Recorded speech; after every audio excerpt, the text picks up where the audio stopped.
Welcome to Solvetic, your channel to always learn technology easily. Below in the description, you will find useful links we used in this video.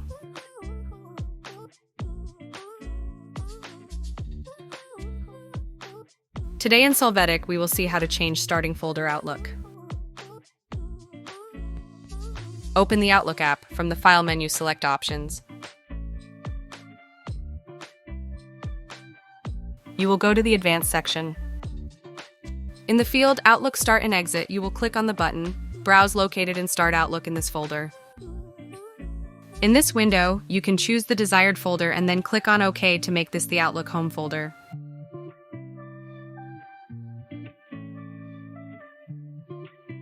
Hey, remember to subscribe Solvetic channel.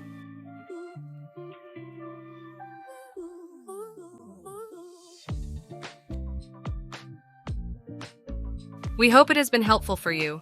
Here are links to watch more videos of your interest and subscribe to the Solvetic channel. Thank you.